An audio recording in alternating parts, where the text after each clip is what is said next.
Okay, let's unpack this, your daily commute.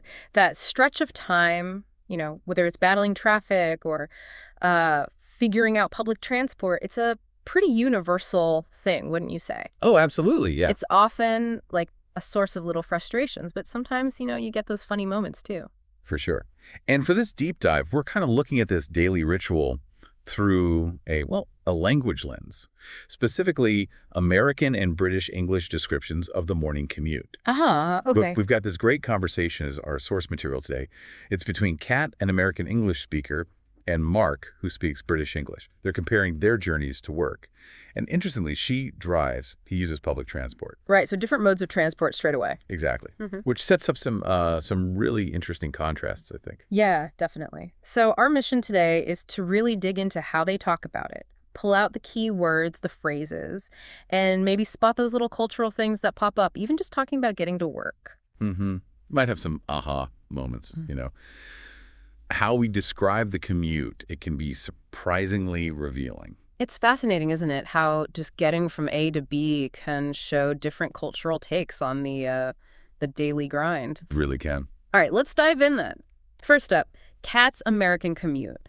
So she starts off saying her journey, quote, wasn't perfect, but it could have been worse. And that immediately jumped out at me. It feels like such a common American way to frame something negative, but still try and sound a bit positive. That's a really sharp observation. Yeah. That phrase could have been worse. It's doing a lot of work there, isn't it? It admits things weren't great, sure, but then it pivots. It focuses on, the bad things didn't happen. Right. Like I didn't crash or I wasn't super late. Exactly. Finding that silver lining, maybe, even if it's a small one. Perhaps it connects to that kind of American, future-focused, problem-solving outlook, always looking for the positive spin. What do you think? That makes a lot of sense. Yeah, almost like a reflex. And you hear the short version too, right? Could have been. Just like that. Could have been. Precisely. Very natural. Informal. Okay, so digging into the details, she says she left the house a little late. Very casual phrasing there. Totally. No big drama. Just left a bit late. Then she hits the freeway and the traffic. Already bumper to bumper. Okay, freeway. That's our first bit of American vocab. For British listeners, that's your motorway. Indeed, motorway. And bumper to bumper, that paints a picture, doesn't it? Really heavy traffic, cars are just packed in, super close together. Like they're touching. Almost. Now, the British equivalent you might hear is nose to tail. Nose to tail. Yeah, different image, but same feeling. Gridlock. Exactly the same frustration. Okay, so she's stuck in this bumper-to-bumper situation. But she says, luckily, I had my coffee and some good music playing, so I just rolled with it. I like that phrase. Rolled with it. That's a great idiom, isn't it? Rolled with it. It basically means, accepting a tricky situation without getting too worked up. And here, well, she's literally rolling in a car, albeit very slowly. Huh. True. A little pun, maybe? Maybe. It speaks to that acceptance. Maybe choosing not to let it ruin her morning. Kind of resilience, perhaps. Making the best of it. Yeah, finding a way to cope. Then she hits some construction, so she tries to detour through the side streets. Another vocab difference here, right? Construction, for us, versus roadworks in British English. That's right, roadworks. And we usually say construction as singular here, uncountable, like there was construction. Gotcha. And detour, that's just going around something, taking a different route. Yep, trying to bypass the problem, a common strategy. Uh-oh. But it wasn't a good move for her. She says, not my best idea. I hit every red light. Seriously, every single one. Now, hit a red light, obviously not literally hitting it. No. It just means you arrive at the traffic signal when it's red, you have to stop. And emphasizing every single one really gets across that feeling of constant delays. Just bad luck. The opposite of hitting every green light, which is the dream. Oh, absolutely. The dream commute. So finally she arrives. But somehow I still made it on time. I rushed in with my bag and coffee, acting like I had everything under control. Made it on time. Pretty satisfying after all that. Definitely a success. Right. And rushed in. Yeah, you can picture the hurry. Mm-hmm. And that last bit, acting like I had everything under control. That feels quite universal, doesn't it? Putting on a brave face. Totally. Trying to look calm on the outside, even if you're frantic inside. Exactly that contrast. Okay, so that's the American commute snapshot, ups and downs. Now let's switch gears. Mark's British experience. His opening line was, right, so my commute this morning wasn't a total disaster, but it definitely wasn't smooth sailing either.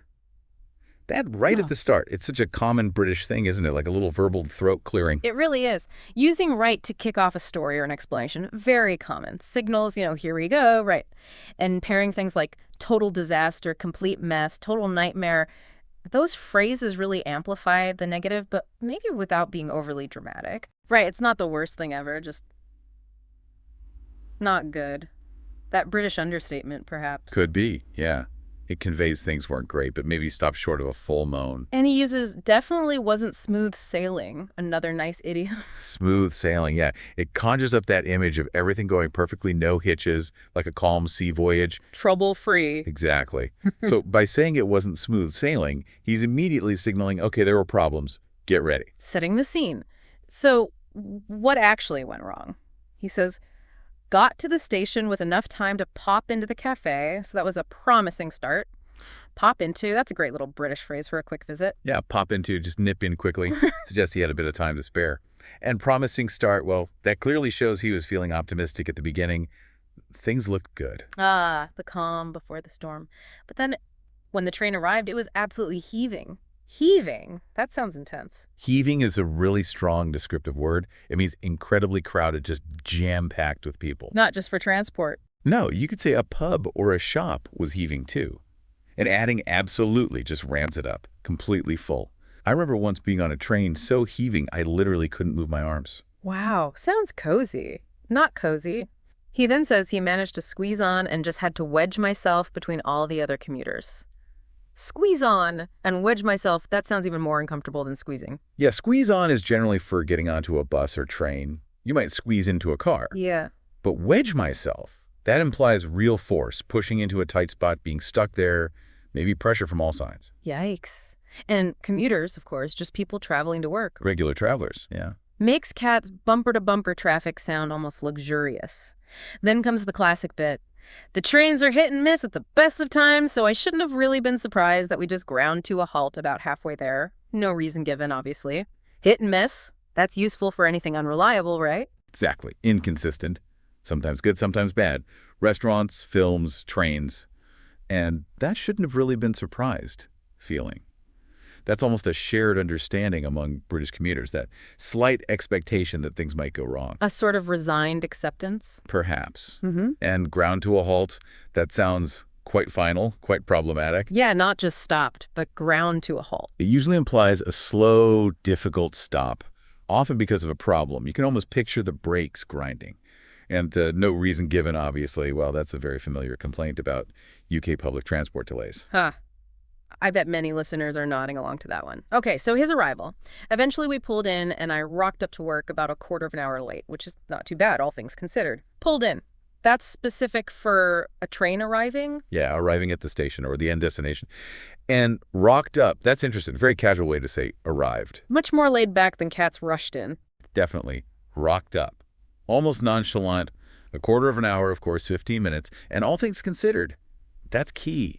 It means, thinking about all the problems he had. Being 15 minutes late wasn't the end of the world. Exactly. It puts the lateness in perspective. Could have been worse, to borrow Kat's phrase. Ha! Full circle. So looking at both of these side by side, what are the big takeaways? Well, obviously, the mode of transport, car versus train, massively shapes the vocabulary, doesn't it? Freeways, bumper to bumper, construction Yeah. versus stations, heaving, pulling in, ground to a halt. Definitely. And also those subtle cultural ways of framing the negative stuff. Kat's wasn't perfect, but could have been worse. Feels different from Mark's. Wasn't a total disaster, but not smooth sailing. Yeah, the American one maybe leans slightly more towards explicit optimism, finding the positive. The British one feels a bit more understated, maybe slightly ironic, the classic understatement again. It's really interesting, and hopefully you, listening, have picked up some useful bits of language for your own commute chat. Absolutely. It just shows how even something totally mundane like getting to work can open up these little windows into cultural norms and language use. So for you listening, think about your own journey today or tomorrow. Was it smooth sailing or maybe closer to a total disaster? What words would you use? Does Kat's car experience or Mark's train saga feel more familiar wherever you are? And maybe a final thought to leave you with. How does that daily trip, something we often just see as, dead time, how does it actually shape how we feel about the day ahead?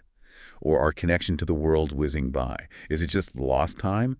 Or could it actually be a space for, I don't know, thinking, observing, maybe even those tiny moments of connection with fellow travelers? Something to ponder. Welcome to the deep dive. This is where we take different sources and really pull out the useful bits just for you. And today, we're kind of taking a linguistic trip, you could say, looking at American and British English. Yeah, specifically in something, well, pretty much everyone deals with, right? The daily commute. Exactly. We've got this transcript. You shared it with American and British speakers talking about their morning journeys. Right. So our mission, really, is to help you, the listener, get a handle on the vocabulary, the common phrases they use. And see some of those maybe subtle cultural differences pop up. Yep, exactly. And, without getting bogged down in heavy linguistic terms, just the practical stuff. Okay, sounds good. So let's dive straight into these commutes then. The American speaker first. Driving. Okay. Sounds like, well, the morning wasn't exactly smooth. They mentioned leaving a little late. Already a bit behind. Yeah. And bam, straight into bumper-to-bumper traffic on the freeway. The classic scenario. But they had coffee and Mhm. music. They did. Allies, they called them. And they apparently just rolled with it. Okay. Accepting the situation. Yeah, but then the classic move, right? Tried to be clever, detoured onto side streets to avoid construction. Oh, I know where this is going. Yep. Only to hit, and I quote, every single red light. Ouch. That's the worst. But despite all that, they actually made it on time. Really? Wow. Yeah, rushed in, apparently acting like I had everything under control. Been there. Yeah. Okay, so quite the contrast then with the British speaker. Seems like it. They went for public transport and actually got to the station early. Ooh, nice start. Yeah, early enough to pop into the cafe. They called it a promising start. Okay, pop into. Nice British phrase there for a quick visit. But promising. I sense a but coming. You sense correctly. The promise didn't last long. The train, absolutely heaving. Okay. Very crowded. Heaving. Totally. Required a strategic squeeze on, that was the phrase, and then had to sort of wedge themselves between commuters. Right. Squeeze on for a train or bus. Yeah. Wedge myself? Sound even tighter. And then the journey itself. The train just ground to a halt. Mid-journey. Oh, no. Any reason given? Nope. No explanation. So the result was arriving a quarter of an hour late. 15 minutes late. Okay. Not ideal, but maybe not the end of the world. Right. So looking at just those initial stories, the way they framed it is interesting too, isn't it? Definitely. How did the Americans sum it up? They said it wasn't perfect, but it could have been worse. The could have been worse line. Yeah, that's quite American, maybe. Focusing on how things didn't go totally wrong. A sort of optimistic spin. Yeah, like, I'm considering worse possibilities, so this isn't so bad. Feels like a common way to handle, minor hassles. And the British speaker. How do they start their summary? They kicked off with right, which, as the source notes point out, is, well, pretty common in British English to preface a story. Yeah, it's like, okay, here's the situation. Yeah. And their summary line was? It was. Wasn't a total disaster, but it definitely wasn't smooth sailing either. Okay, so different framing again, using those strong opposites. Total disaster versus smooth sailing. Yeah, it acknowledges the difficulty, doesn't it? Maybe less about finding the silver lining and more just stating the reality of the bumps. Interesting comparison.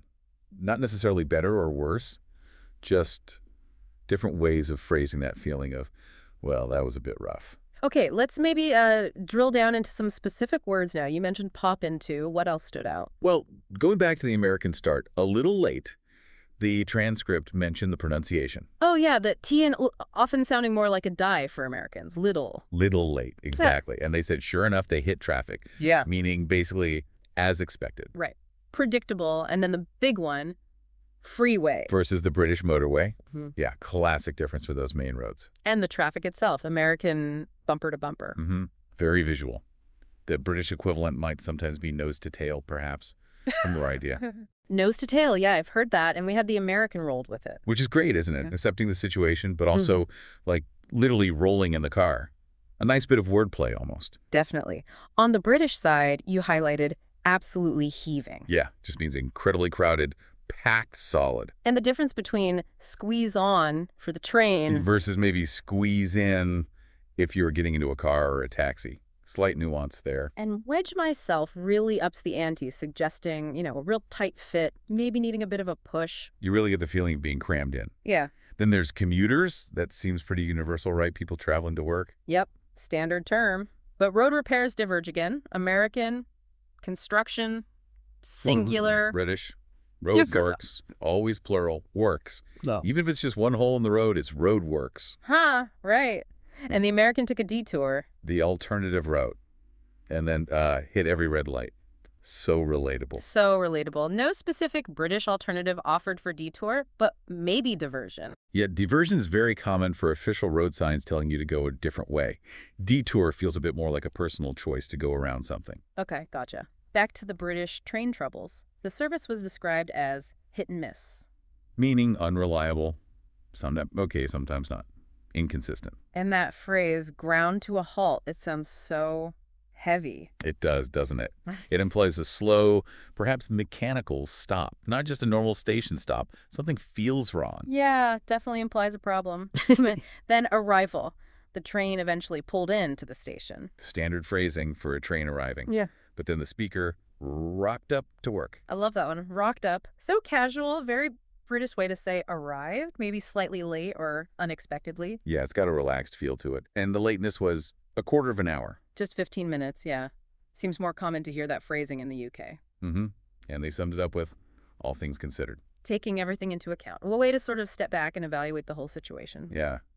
Meanwhile, the American speaker, despite the stress, Made it on time, the ultimate goal achieved. followed by rushed in. You can picture the speed, And that final phrase, acting like I had everything under control. the performance, pretending you weren't just battling traffic and red lights minutes ago. Exactly. And that feeling of needing to project calmness even after chaos. So it's really clear, isn't it? Even in just talking about getting to work, there's this whole layer of different words, different nuances. Absolutely. It's not just, lift versus elevator. It's in these everyday descriptions. Freeway, motorway, construction, roadworks, heaving, bumper to bumper. And even the way things are framed. Could have been worse versus not smooth sailing. It hints at slightly different perspectives, maybe. It really makes you think, as you listen to this, about your own commute. How do you get to work? Mm-hmm. What's it like? What goes wrong? What goes right? And crucially, what words jump to mind when you describe it? Do you find yourself using more of the American phrases we talked about? Or do the British ones feel more natural to you, like popping into a shop or things being hit and miss? Yeah, it's a good way to connect this back to your own experience. So, wrapping things up for this deep dive, we've seen how looking closely at these commute stories really highlights specific vocabulary differences. Definitely. And those subtle cultural distinctions in describing, the daily grind of getting to work. From the concrete things like freeway, motorway, to the more nuanced ways of reacting to delays, the language is a real window. It really is. Which leads to, I guess, a final thought for you to ponder. If just commuting reveals these kinds of linguistic and maybe cultural nuances, what other everyday things might do the same? That's a great question. What else in our daily routines, if we really listened, could show us these subtle differences? We're the place where we American and British dig into English, different and sources maybe and even pull the out the cultures key bits themselves. just for Something you. to keep your ear out for. And Maybe today we're looking encourage at a bit more language, curiosity about the language we hear and use every American day. and British English, in the context of the daily commute. Yeah, that trip to work or back home. We've got this transcript right, with an American and a Brit talking about their mornings. That's the one.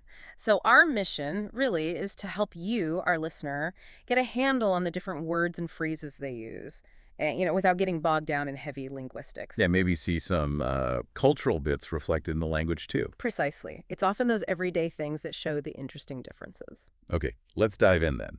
The American commute first. It sounds like, well, it wasn't exactly a dream start. No, seems I left a little late and straight into traffic. Yep, bumper-to-bumper traffic on the freeway.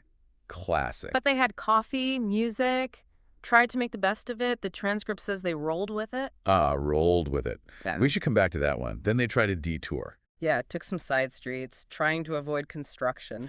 only to hit every single red light. You know that feeling. Oh, definitely. But amazingly, they still made it on time. Barely, it sounds like. Rushed in, acting like I had everything under control. We've all been there, I think. Okay, so contrast that with the British speaker. Public transport for them. Right. And actually, they started off better.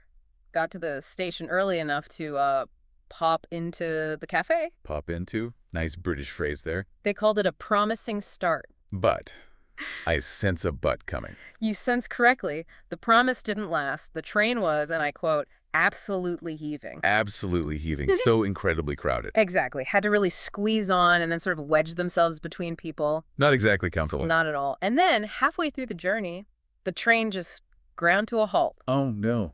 With no explanation. Apparently not, just stopped. Which, unsurprisingly, meant they arrived late. How late? A quarter of an hour late. Yeah. So, 15 minutes. Right. So very different journeys, different problems. How did they frame it afterwards, their overall take? Well, the American speaker, despite the traffic and red lights, kind of summed it up as, wasn't perfect, but it could have been worse. That could have been worse. It is interesting, isn't it? Like immediately looking for a silver lining by imagining disaster. It's quite a common way to, manage frustration, maybe, focus on what didn't go wrong. And the British speaker, how do they summarize their experience with the packed, delayed train? Well, they started with right, which the source notes is, pretty typical in British English to launch into a story. Okay. And their summary wasn't a total disaster, but it definitely wasn't smooth sailing either. Smooth sailing, another good idiom. Yeah. So also downplaying it a bit, but maybe less focused on hypothetical worst scenarios. Yeah, perhaps more focused on the reality of the situation. It wasn't awful, but it wasn't good. Acknowledging the bumps, so to speak. Let's get into some of those specific words now. You mentioned the American speaker was a little late.